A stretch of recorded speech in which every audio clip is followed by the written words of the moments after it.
আজি মই দুপৰীয়া অলপ বেলেগকৈ বনাইছোঁ আৰু এতিয়া মই থালিখন লগাইছোঁ আৰু আজি মই বনাইছোঁ মোৰ মাৰ হাতৰ এটা ৰেচিপি।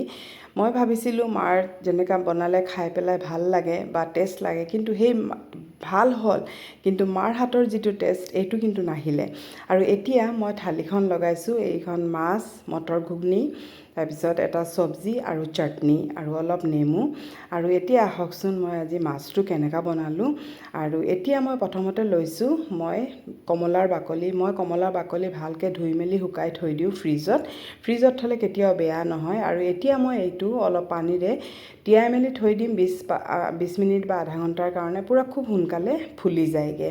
এয়া চাওক, তিয়াই থৈ দিছোঁ আৰু এতিয়া চাওক এইখিনি খুব ধুনীয়াকৈ ফুলি গৈছে, একেবাৰে কোমল হৈ গৈছে, একেবাৰে কেঁচা কমলাৰ বাকলিৰ নিচিনাই হৈ গৈছেগৈ।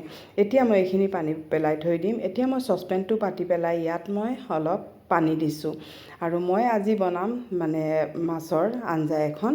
আৰু এতিয়া পানীখিনি যেতিয়া অলপ উতল আহিছে, সেই সময়তে মই ইয়াত নিমখ দি দিছোঁ।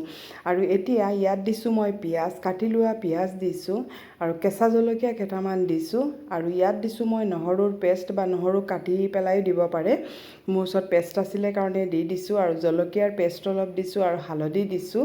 আৰু কমলাৰ যিখিনি বাকলি তিওৱা আছিলে সেই বাকলিখিনি ইয়াত দি দিছোঁ। দি পেলাই মই ভালকৈ লৰাই মেলি মই সেইটো ঢাকি পেলাই থৈ দিম। কিন্তু মই আকৌ পাহৰি গৈছিলোঁ ইয়াত অলপ কেঁচা মিঠাতেল দিবলৈ। মই এতিয়া আকৌ ইয়াত অলপ কেঁচা মিঠাতেল দি দিছোঁ, দি পেলাই ঢাকি পেলাই থৈ দিম পিঁয়াজ, কমলা বাকলি গোটেইখিনি সিজালৈকে। আৰু এতিয়া মই ইয়াত লৈছোঁ লাই শাকখিনি মই চাটনি কৰিম আজি। আৰু লাই শাক এনেই চাটনি কৰিলে অলপ পানী ওলায়, কাৰণ কেঁচা লাই শাক, আৰু অলপ বইল কৰিলে আকৌ ভাল, কিন্তু হাতত সময় কম আছিলে সেইকাৰণে মই কেঁচাকেই কৰিছোঁ। আৰু এতিয়া এইখিনি গোটেইখিনি মই হেৰি কৰি ল'লোঁ। আৰু যিটো ঠাৰিখিনি বাচি গৈছিলে সেই ঠাৰিখিনি মই কি কৰিছোঁ, যিখিনি মাছ বনাইছোঁ সেই মাছতে দি দিম। এতিয়া এই লাইখিনি মই প্ৰথমতে কাটি ল'ম। আৰু ইমান কুমলীয়া হয় লাইখিনি, চাটনিটো খাবলৈ খুবেই ভাল লাগিব যিহেতু প্ৰথম হয়। আৰু এতিয়া মই কি কৰিছোঁ, সেইখিনি যিখিনি ডাটাখিনি ওলাইছিলে সেইখিনি মই মাছত দি দিম। মাছখিনি উতলি আছে, এইখিনি নেপেলাওঁ, মই মাছতে দি দিম এইখিনি। এয়া চাওক, এইখিনি দি দিছোঁ। পিঁয়াজৰ লগত এইখিনিও ভালকৈ সিজি যাবগৈ। আৰু এতিয়া মই চাটনিৰ কাৰণে ৰেডি কৰিছোঁ। প্ৰথমতে মই লাইখিনি ইয়াত দি দিছোঁ, লাই পাতখিনি।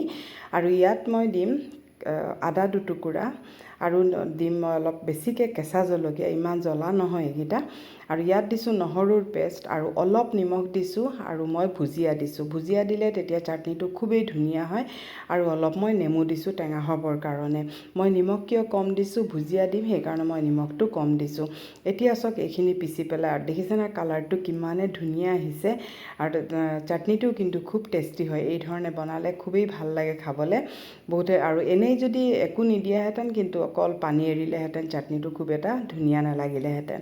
এতিয়া আমি এইখিনি চাম। মাছ দিয়া নাই এতিয়ালৈকে। এইখিনি মই পিঁয়াজখিনি সিজালৈকে, চাওক আমাৰ পিঁয়াজ এইখিনি গোটেইখিনি সিজি গ'লগৈ, একেবাৰে কোমল হৈ গ'লগৈ। পিঁয়াজ সিজাৰ পিছত তাৰপিছত মই সৰু মাছখিনি মই এই ধৰণে কেঁচাই দি দিছোঁ। আৰু এতিয়া এইখিনি আকৌ মই ঢাকি পেলাই থৈ দিম মাছখিনি সিজালৈকে। আৰু এই ধৰণে এবাৰ বনাই খাই চাবচোন, খুবেই ভাল লাগে কমলাৰ দিনত আহিলে। আৰু কমলাৰ বাকলিৰে বহুত বস্তু বনাব পাৰি। কেক বনাব পাৰি, বা চানা দাইল, মটৰ ঘুগনি কমলা বাকলিৰে বনালে তাৰ সোৱাদে বেলেগ হয়। এবাৰ বনাই চাবচোন, খুবেই ভাল লাগে। এয়া আমাৰ এইখিনি ৰেডি হৈ গ'ল। আৰু এতিয়া